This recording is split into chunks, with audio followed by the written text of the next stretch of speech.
할렐루야. 우리 좋으신 하나님의 크신 은혜와 평강이 우리 모든 성도들에게 또 성도들의 가정 위에 함께 하시기를 간절히 축복합니다. 지난주 신문 기사를 통해서 저에게 큰 감동을 주는 한 사람을 만나게 되었습니다. 그분의 이름은 한원주 선생님이신데요, 사진을 보시면 우리나라 최고령 의사이십니다. 94세 의사이시고요. 지난달 얼마 전에 하나님의 부르심을 받으신 신실한 권사님이기도 하십니다. 참 한국의 어려운 역사 속에서도 하나님의 보호하심과 도우심으로 인해서 한국에서 의학 공부를 하시고 또 미국에서 의학 공부를 하시고 한국에 돌아오셔서 의사 생활을 하셨는데요, 40년 전에 남편이 먼저 하나님 곁으로 간 이후로 이제 개인 병원을 접고 의료 선교원을 운영하게 되셨습니다. 그래서 사회적으로 소외되고 아프고 어려운 이들을 무료 봉사하시기도 했고, 최근까지는 남양주에 있는 매그너스 요양병원에서 93세까지 병원의 과장으로 섬기셨습니다. 참 대단하시죠?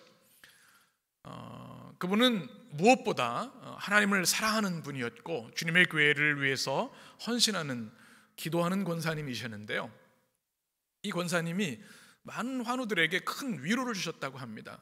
특별히 연세가 많으신 어르신들, 병원에 계셔서 외로운 분들에게 찾아가셔서 사랑의 대화를 나누고 위로하고 또 이런 말도 많이 하셨다고 합니다.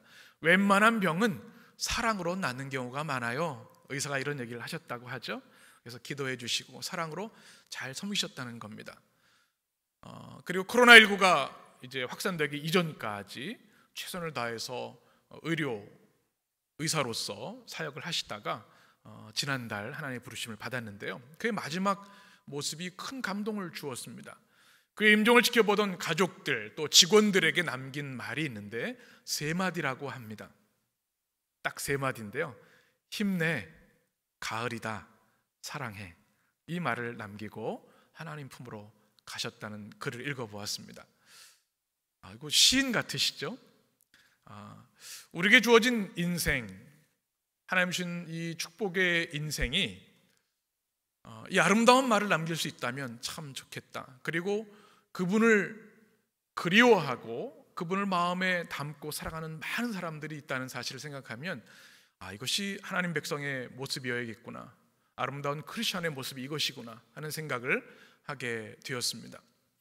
우리가 살아가다 보면 참 많은 사람들을 만납니다. 우리 마음속에 깊이 새겨진 아름다운 사람들이 있는가 하면 우리를 힘들게 하고 어렵게 했던, 고통을 주던 그런 사람들도 있습니다. 저도 목회를 하면서 지금까지 많은 성도들을 만나는데 제 마음속에 깊이 아름답게 새겨진 분들이 있습니다. 돌이켜보면 유명 인사들도 계셨습니다. 축구 선수도 계셨고 연예인도 계시고 또 정치인들도 계셨는데요, 사실 그분들보다는 묵묵하게 주님의 몸된 교회를 위해 기도하고 사랑으로 교회를 섬겼던 성도들의 얼굴을 저는 잊을 수가 없었습니다. 제가 우리 해림교회 부임하고 나서도 큰 감동을 받은 것은 우리 성도들이 교회를 너무나 많이 사랑하신다는 겁니다. 교회를 위해 정말 눈물로 기도해 오셨고, 또 토요일이 되면 성전에 올라서 교회 구석구석을 청소하면서 주일을 준비하는 모습, 예배 후에 또 교회를 아름답게 가꾸는 모습, 화분을 가꾸고 또 친교실 식사를 위해 준비하고 안내위원으로, 예배위원으로, 교사로, 성가대로, 전도자로, 또 찬양으로, 또 하나님 앞에 헌신하는 예물로 충성하는 우리 성도들을 볼 때 얼마나 큰 감동이 되었는지 모릅니다. 그래서 하나님께서 이 교회를 사랑하시고 축복하시는구나 하는 마음을 지금도 가지고 있습니다. 우리 인생에 아름답게 남겨지는 사람들은 이 땅의 부귀영화, 성공 자랑하는 것이 아니라 주님의 교회를 사랑하고 헌신하고 섬기는 사람들이라는 사실입니다. 그 사람들은 천국에서 영원히 기억되고 하나님의 칭송을 받게 된다는 것입니다. 제가 목회를 하면서 깨닫는 것은 하나님을 사랑하는 만큼 교회를 사랑한다는 사실입니다. 하나님을 사랑하면 하나님이 거하시는 집 성전을 사랑하게 되어 있고요, 한 번이라도 더 교회에 오고 싶고 교회를 아름답게 섬기고 싶은 것이 하나님 사랑하는 사람들의 마음이기 때문에 그렇습니다. 우리가 코로나19로 인해서 성전에 자주 오지 못하는 이 고통 가운데 있는데요, 그 이유가 무엇입니까? 교회를 사랑하는 마음이 뜨거움에도 불구하고 교회를 자주 갈 수 없는 안타까움 때문이 아니겠습니까? 성전 예배가 속히 회복될 수 있도록 여러분 꼭 기도해 주시길 바랍니다. 하나님을 사랑하는 사람들은 주님의 교회를 사랑하게 되는 것이죠. 제가 부교육자 시절에 이런 일이 있었습니다. 체육대회 있었습니다. 참 즐겁고 재미있는 날이었는데요, 우리 성도들이 함께 운동도 하고 식사도 하고.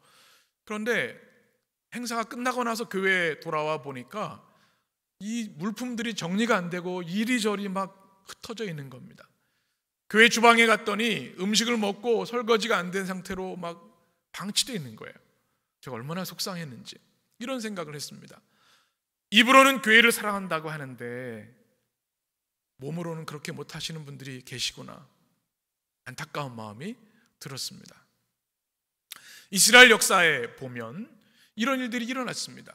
하나님의 놀라운 구원의 역사, 축복의 역사를 경험할 때는 주님의 성전을 위해 충성과 헌신을 다했습니다. 그런데 그들의 마음이 하나님부터 멀어지고 믿음이 연약해지면 하나님의 성전을 방치하기 시작했습니다. 이것이 이스라엘 백성의 역사에 계속해서 반복되었습니다.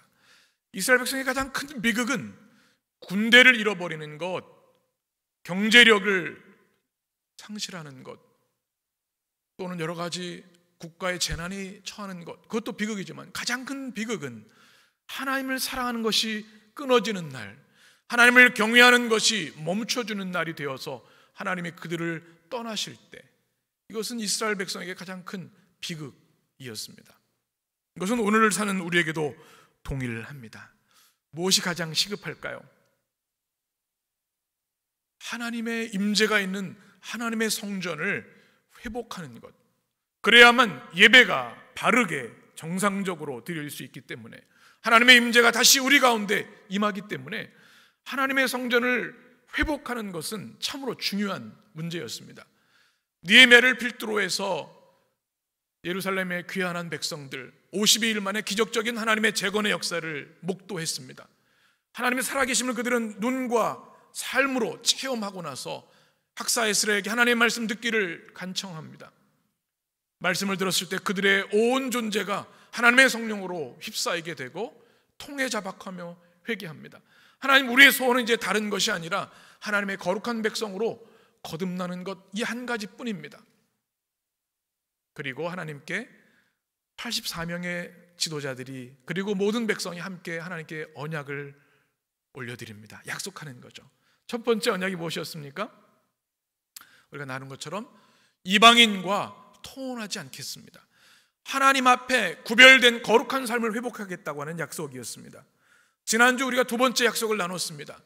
안식일과 안식년의 명령을 우리가 순종하겠습니다. 인간의 탐욕과 욕심, 풍요가 아니라 하나님의 쉼과 평화에 동참하겠습니다.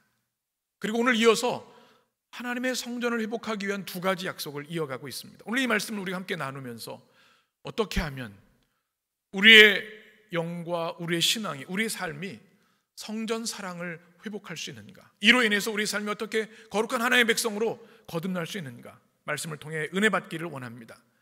이스라엘 백성들은 성전 회복을 위해서 두 가지를 약속하는데, 첫 번째는 해마다 성전세를 드리는 것이었습니다. 오늘 32절 말씀인데요, 우리 같이 32절 말씀 읽겠습니다. 우리가 또 스스로 규례를 정하기를 해마다 각기 세겔의 3분의 1을 수납하여 하나님의 전을 위하여 쓰게 하되. 아멘. 하나님 앞에 하나님의 성전을 위해서 헌물을 드리겠다고 하는 약속인데, 이것을 우리는 구약성경에서 성전세 제도라고 얘기를 합니다. 하나님께서 왜 성전세를 명하셨을까요? 이것을 알기 위해서는 출애굽기 30장의 말씀을 우리가 보아야 하는데요. 11절부터 16절의 말씀을 한 절씩 교독하겠습니다. 여호와께서 모세에게 말씀하여 이르시되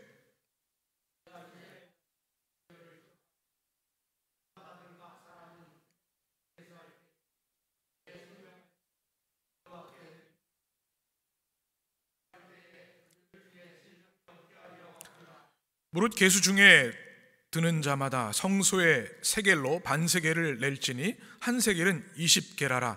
그 반세겔을 여호와께 드릴지며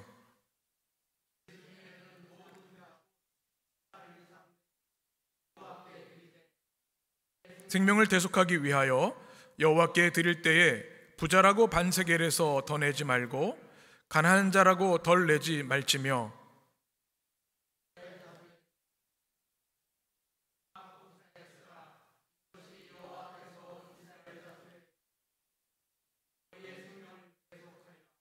아멘.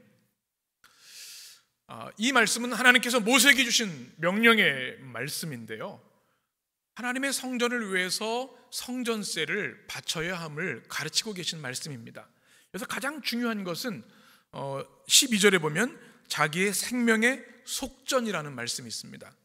생명의 속전, 코레프 나프시오라고 하는 단어인데요, 생명은 우리 영혼 생명을 말하고요, 속전은 가품, 칠함, 가림 이런 뜻을 가지고 있습니다. 생명의 속전이라는 것은 이것이죠. 하나님께서 애굽의 압제에 있었던 이스라엘 백성을 출애굽의 축복을 주셨습니다. 10가지 재앙을 주셨죠. 마지막 재앙은 장자 재앙이었는데요, 잘 아시는 대로 어린 양의 피를 문설주에 발랐을 때 그곳을 패스 오버, 건너가셔서 그들은 살려주신 겁니다. 생명을 구해주신 거죠. 이것이 생명의 속전입니다. 이스라엘 백성이 출애굽하여서 이제 광야로 가게 되었고 홍해를 건너 약속의 땅으로 가는데 하나님께서 주신 명령이 뭔가 하면 내가 너에게 베풀었던 이 구원의 사건, 생명의 속전을 결코 잊어서는 안 된다. 누가 너희를 구원했는지 너희는 기억해야 한다. 그래서 하나님께서 생명의 속전으로 하나님 앞에 예물을 드리도록 하신 것이죠. 죄사함과 구원의 은혜를 잊지 말고 기억하여 마땅히 감사할 하나님께 감사라는 말씀입니다. 얼마를 드렸습니까? 반세겔이라고 나와 있죠. 그 당시 세겔은 일반인들이 쓰는 일반 세겔, 왕실에서 쓰는 왕실 세겔, 또 성소 세겔이 세 종류가 있었는데요, 성소 세겔로 반세겔을 드리라. 은으로 5.6kg, 5.6g 정도 되는, 5.7g 정도 되는 그런 은화입니다. 그리고 이것을 다 드려야 하고요, 부자나 가난한 자나 일정 금액, 동일한 금액을 드리도록 하셨습니다. 하나님의 공의로움이 여기 담겨져 있습니다. 부자는 많이 하나님께 드림으로 인해서 자기의 힘을 과시하려고 했을 것입니다. 근데 더 드리지 못하도록 하셨고요, 가난한 자에게도 면제해 주지 않았습니다. 드릴 수 있는 정도였기 때문에 가난한 자라고 해서 뒤로 후퇴하지 않고 당당하게 하나님의 구원받은 백성으로 드릴 수 있도록 이 성전세 제도를 허락하신 겁니다. 그리고 몇 살 이상이요? 20살 이상 된 사람, 경제활동을 해서 돈을 벌 수 있는 사람들 모두는 하나님의 성전에 책임이 있다. 그리고 우리를 구원하신 하나님의 구원의 은혜를 기억하면서 생명의 속전을 반드시 드려야 한다. 이것이 바로 성전세 제도입니다. 그런데 오늘 성경에 보게 되면 그 금액이 반세겔로 명하셨는데 바뀌었죠. 32절 말씀을 같이 읽겠습니다. 우리가 또 스스로 규례를 정하기를 해마다 각기 세겔의 3분의 1을 수납하여 하나님의 전을 위하여 쓰게 하되. 아멘. 원래 반세겔을 드리도록 명하셨는데 3분의 1 세겔로 줄이게 되었습니다. 그 당시에 페르시아에서 성전을 위한 보조금을 주었기 때문이었고, 또 지금 아직 경제 기반이 완성되지 않아서 어려운 상황 가운데 있었습니다. 그래서 그들이 하나님께 약속을 합니다. 3분의 1을 드리겠습니다. 여기서 중요한 것, 말씀드린 대로 경제적으로 아직 어렵고 고통스러운 가운데 있음에도 불구하고 자신들의 삶을 헌신해서 하나님 앞에 20살 이상 되는 모든 이들이 생명의 속전으로 성전세를 바치겠다고 자발적으로 스스로 결단하고 약속하고 있는 것입니다. 왜 그랬을까요? 하나님의 성전을 회복하기 위해서, 하나님의 구원의 은혜를 잊지 않기 위해서 그들은 스스로 하나님께 약속한 것입니다. 출애굽기 30장 16절에 보게 되면 이렇게 말씀합니다. 우리 같이 읽겠습니다.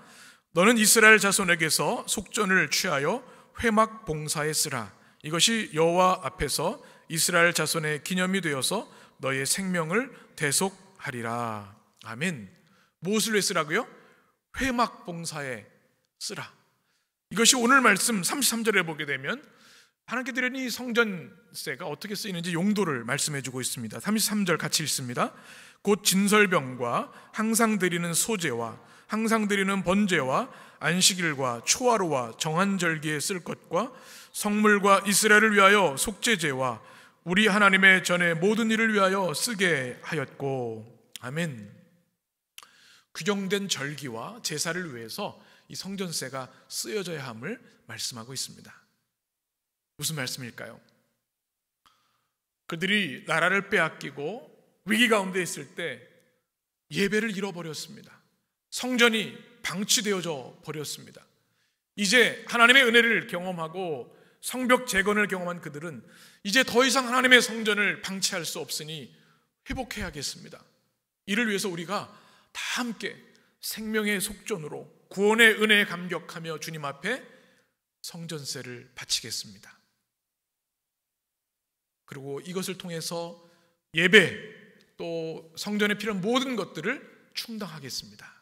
결단하고 있는 것이죠. 오늘날로 말하면 예배를 위한 경비 또 성전을 위한 경비, 이런 것들을 말하는 것이죠. 우리 교회에서 가장 중요한 것이 무엇인가? 하나님과의 만남입니다. 가장 중요한 것이 하나님이 드리는 예배입니다. 예배를 통해 구원의 은혜에 감격하여 감사를 드리고 하나님 주신 은혜를 예배를 통해 공급받는 예배가 우리 신앙 공동체, 교회의 가장 핵심입니다. 그런데 성전이 무너져 버리면 예배를 드릴 수 없게 되는 것이죠. 그래서 성전 회복을 위해서 그들은 어려운 가운데도 하나님 앞에 헌신하며 성전 회복, 예배 회복을 위해 충성을 약속한 것입니다. 사랑하는 여러분, 이 어려운 시대에 우리도 주님의 교회를 위해 사랑과 헌신을 또 다짐해야 할 줄 압니다. 저는 하나님 앞에 봉헌하며 기도할 때마다 큰 감동이 있습니다. 봉헌 기도를 할 때 우리 성도들의 마음, 헌신을 기억합니다. 또 예배 마치고 나서 우리 재정부에서 수고하셔서 재정 보고서를 저에게 보고해 주십니다. 그러면 그 보고서를 들고 우리 성도들 이름을 부르며 함께 기도합니다.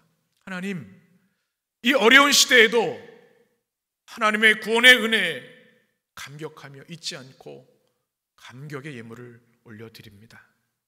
주님, 우리 성도들의 형편과 상황을 다 아시지요. 주님을 향한 사랑, 주님을 향한, 주님의 교회를 향한 헌신이 없이는 드릴 수 없는 이 예물을 주님께 드립니다.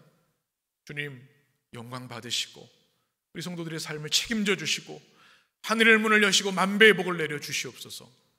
이렇게 기도할 때마다 목회자로서 얼마나 감사하고 감격스러운지 모릅니다. 주님의 교회는 몇몇 사람에 의해서 세워지는 것이 아니라 우리 모든 성도들의 헌신으로 세워지는 것이죠. 오늘 주신 말씀처럼 주님의 교회를 사랑하는 우리의 마음을 담아 주님, 우리 또한 주님의 성전을 사랑하기에 최선을 다하겠습니다. 우리에게 주신 것들 중에 주님의 나라와 주님의 교회를 위해 헌신하겠습니다. 여러분의 고백과 또한 승리가 되시길 간절히 축원합니다.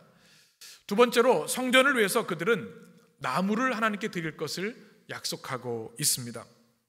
34절 말씀인데요, 우리 같이 읽겠습니다.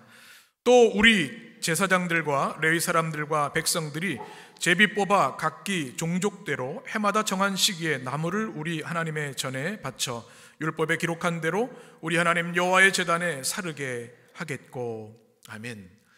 나무를 드린다고 말씀하고 있습니다. 성전을 위해서. 왜 나무를 드릴까요? 이를 위해서는 레위기 6장의 말씀을 우리가 읽어보아야 합니다. 12절 13절을 한 목소리로 같이 읽습니다.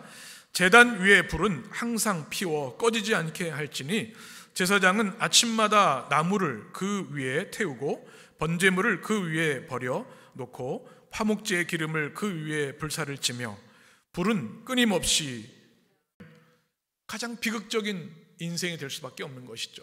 성전의 제단의 불은 뭐냐면 하나님의 임재의 불이 떠나지 않게 하여 주옵소서 하는 간절한 기도입니다.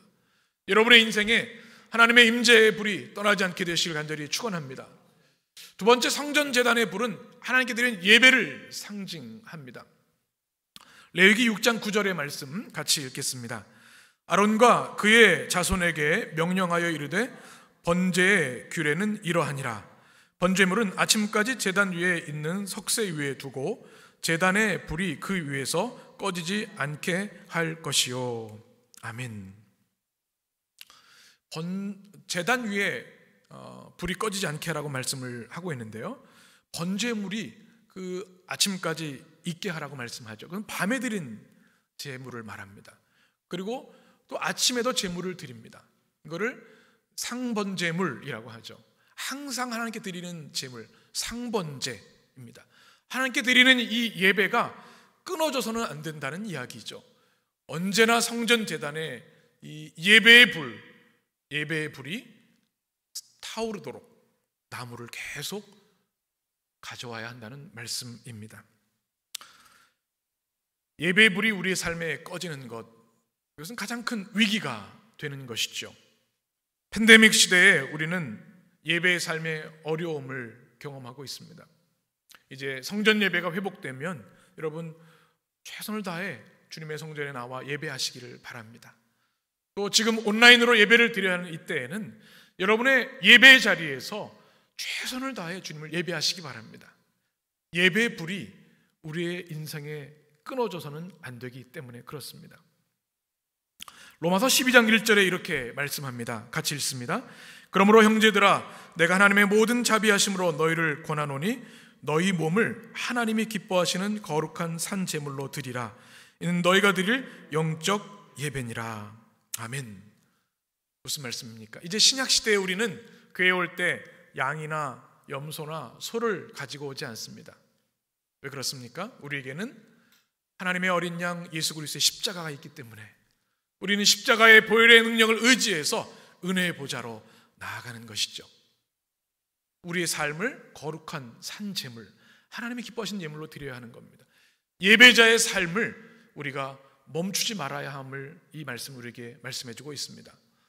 여러분의 인생에 예배의 불이 꺼지지 않는 축복이 임하게 되기를 간절히 축원합니다. 세 번째, 성전 제단의 불은 성결의 불을 말합니다. 끊임없이 태우는 불의 속성을 우리는 기억합니다. 제물과 함께 우리의 죄가 타서 그 죄가 사라지게 되는 것이죠. 하나님은 거룩한 하나님이시기 때문에 우리의 모습 그대로는 갈 수가 없습니다. 그래서 구약시대의 성막의 구조를 보면 하나님의 은혜 보좌로 나가기 위해서 반드시 거쳐야 하는 것이 있죠. 바로 번제단입니다. 왜 그래요? 내가 거룩하니 너희도 거룩하라는 주님의 명령대로 우리 죄를 태워야 했습니다. 그리고 물두멍에 가서 깨끗이 씻어야 했습니다. 그래야 비로소 성소로 들어갈 수 있었습니다.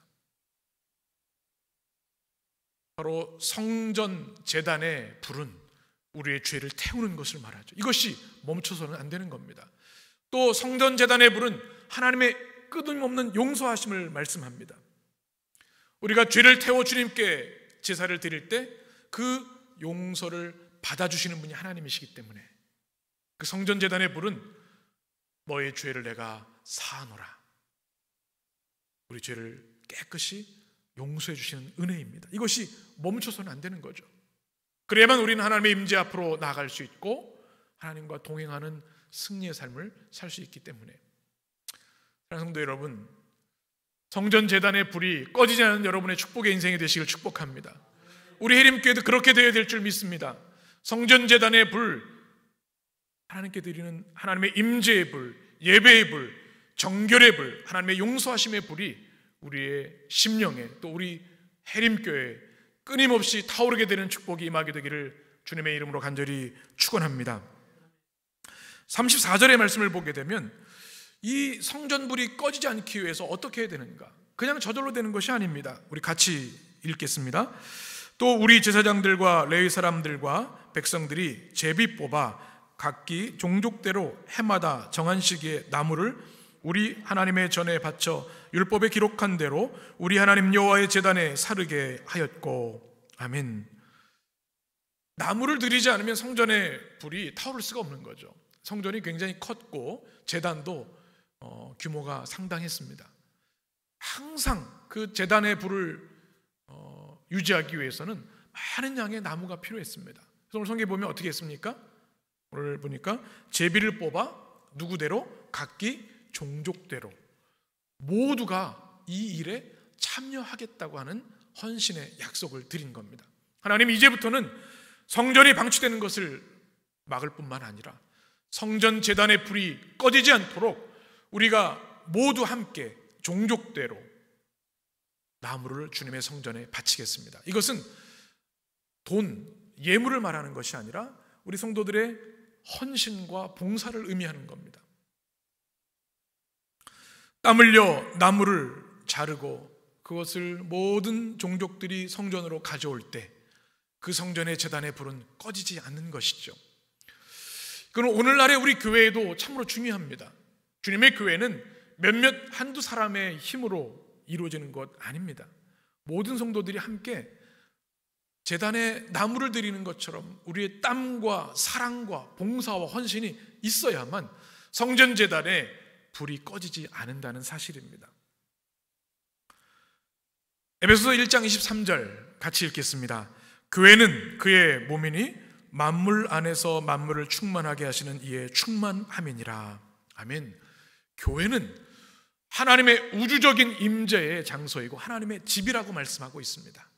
그리고 우리가 그 몸의 지체입니다.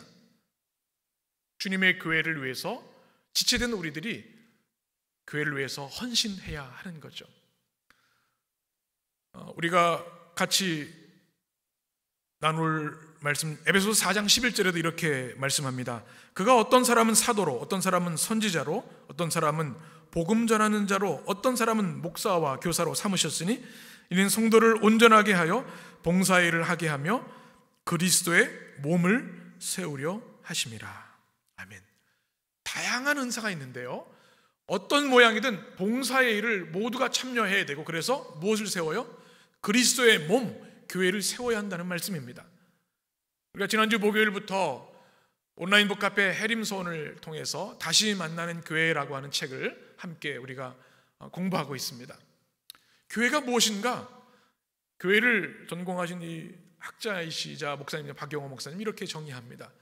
에클레시아, 하나님이 세상으로부터 부르신 구원받은 하나님의 백성들, 이것이 교회라는 겁니다.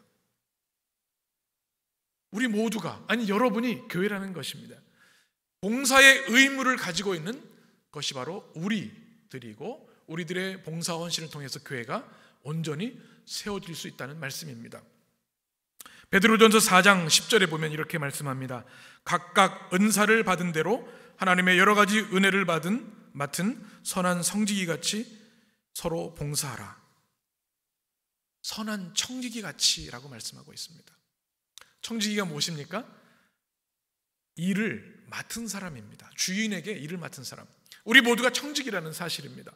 우리 모두는 인생의 육신의 삶을 마치고 하나님 앞에 서게 되는데요, 그때 주님이 우리에게 말씀하실 겁니다. 착하고 충성된 종아, 수고 많이 했다. 참 고맙다. 이제 나와 함께 영원히 쉼과 축복을 누리자. 그래, 그리고 내가 너에게 맡겼던 그 일 어떻게 했는지 보고해 보아라. 말씀하실 겁니다. 청지기로서 어떻게 살았는가 말씀하실 거라는 사실이죠. 우리 모두가 선한 청지기가 되어야 되는데 주님 맡기신 일을 우리가 하지 않았다고 한다면 우린 주님 앞에 너무나 부끄러울 수밖에 없는 것이죠.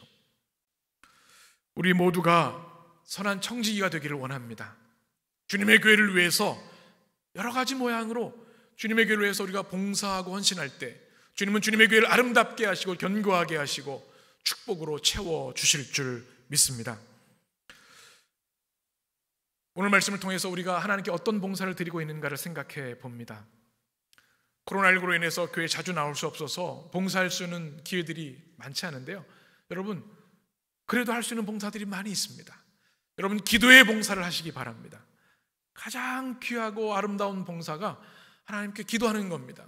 나라와 민족을 위해, 하나님 나라를 위해, 교회를 위해, 영혼들을 위해, 전도를 위해, 예배 회복을 위해 여러분 꼭 기도하시길 바랍니다.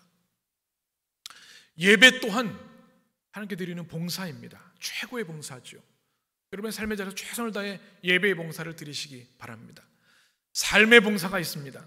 여러분 가정과 일터에서 하나님의 존귀한 백성으로 아름답게 살아가면 그것 또한 하나님께 큰 영광이 되는 삶의 봉사가 됩니다.